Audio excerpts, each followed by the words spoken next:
là-dessus? Non. Allons-y avec donc Israël-Iran. On est rendu déjà à 41 minutes. Israël-Iran. Israël qui voulait cette semaine. Attendez-moi une seconde. Israël qui voulait frapper l'Iran cette semaine. Hein, ça fait plusieurs fois, ça fait depuis l'automne dernier qu'Israël dit, ben ça fait longtemps, ça fait des années qu'Israël veut frapper l'Iran. Rappelez-vous, Netanyahou avec sa petite bombe, il dit, ah, l'Iran est sur le bord d'avoir construit son arme nucléaire, il faut intervenir maintenant. Et finalement, Trump n'a jamais, indépendamment de ce que disent Pierre Hilard et toute la gang en Europe, là, Trump n'a jamais fait ça, n'a jamais été comment je pourrais dire, n'a jamais plié devant le lobby sioniste, on pourrait dire. Et donc, la nouvelle, c'est ça, c'est que Trump a empêché Netanyahou de frapper l'Iran. Hein, donc ici, Times of Israel, Trump wave off planned Israeli attacks on Iran to pursue negotiated nuclear deal. New York Times. Le New York Times, dans un article du New York Times, on nous dit que Trump a waved off Israeli strike, a dit... ont empêché la frappe israélienne. En fait, je pense qu'initialement, c'était que les Israéliens voulaient faire une frappe sur l'Iran. Il y avait besoin des États-Unis pour le faire. Ils ne voulaient pas y aller tout seul. Et Trump a dit non, ça ne va pas se faire. Et puis, on n'est pas avec vous. Et puis, laissez faire cette idée de frappe.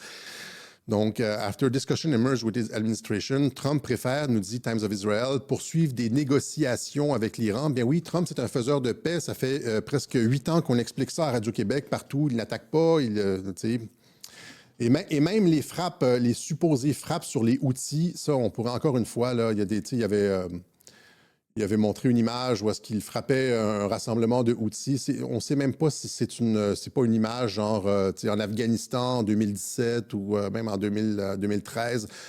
Généralement, quand les présidents arrivent en fonction, ils font une frappe. Bill Clinton l'avait fait, Bush l'avait fait, tout le monde, Biden l'avait fait, Obama l'avait fait. Quand tu rentres en fonction, généralement, tu fais une frappe pour établir ton rôle de commander-in-chief, etc. Puis on ne sait même pas si donc, ce sont des vraies frappes. Il n'y a pas de corroboration de tout ça. Donc, Israël envisage une frappe limitée contre l'Iran et finalement, Trump a dit non.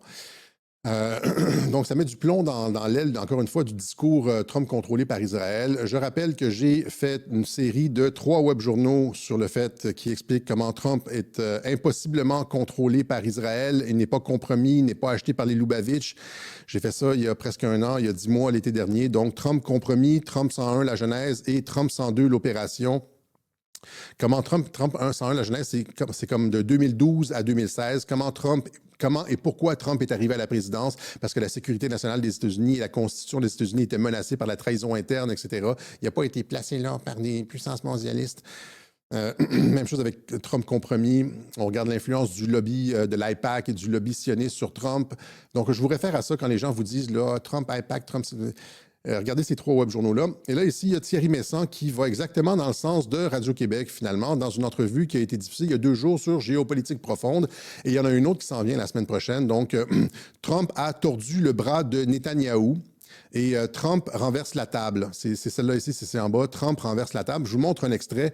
Finalement, Thierry Messant semble être le seul qui a compris la politique étrangère de Donald Trump dans la région. Le seul. Tous les autres, souvent en Europe, tu lis des affaires. Je ne vais pas être méchant. C'est Pâques. Mais allons-y avec Thierry Messant. Écoutez bien.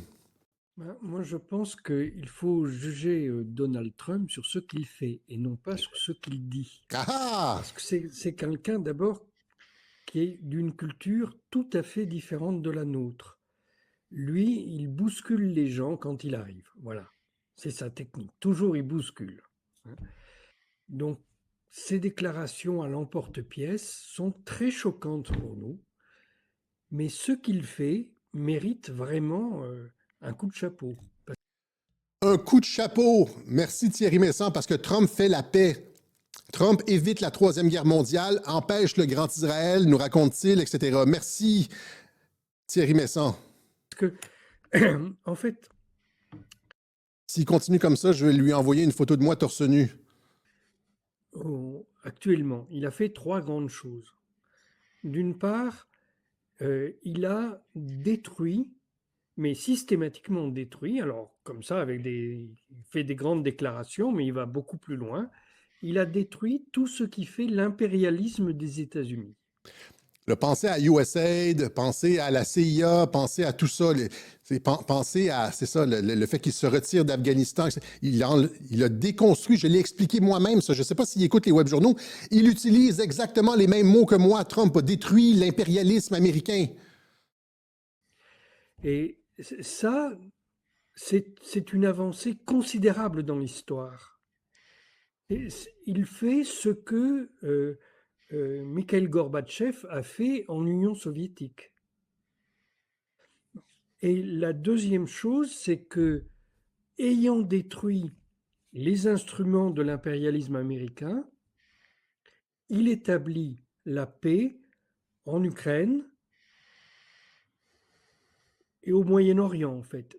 Pas simplement en Palestine. Alors, en Palestine, pour le moment... Dans toute la région, et c'est pas encore réglé en Palestine, mais c'est dans toute la région. Il établit la paix au Moyen-Orient.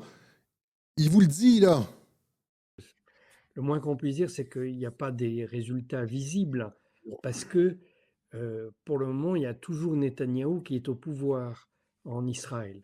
Mais il a déjà réussi à obliger Netanyahou à abandonner sa stratégie de grand Israël. Ça, personne ici ne le remarque, mais c'est quand même c'est sidérant. Il n'y a plus d'avancée israélienne au Liban et en Syrie. Et on sait qu'il n'y a plus de possibilité de guerre en Iran. Il a déconstruit l'impérialisme américain et il a mis un terme au Grand Israël, à la possibilité d'un Grand Israël.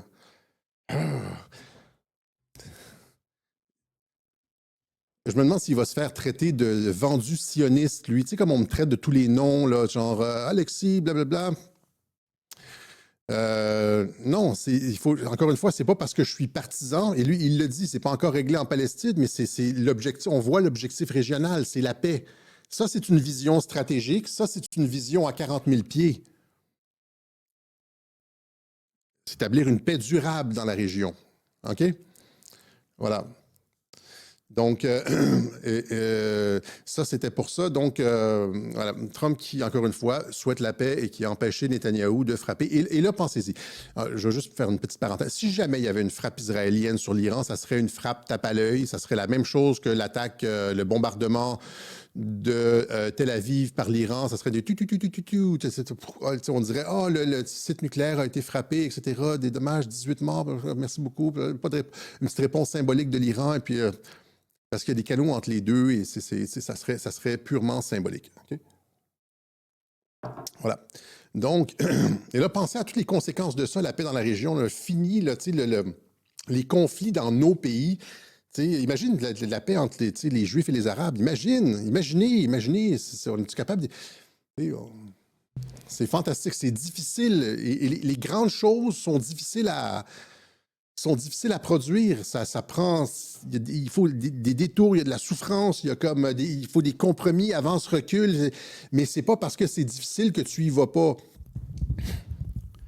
L'objectif, c'est la paix. OK? Voilà. Donc, on va y aller ici avec, je pense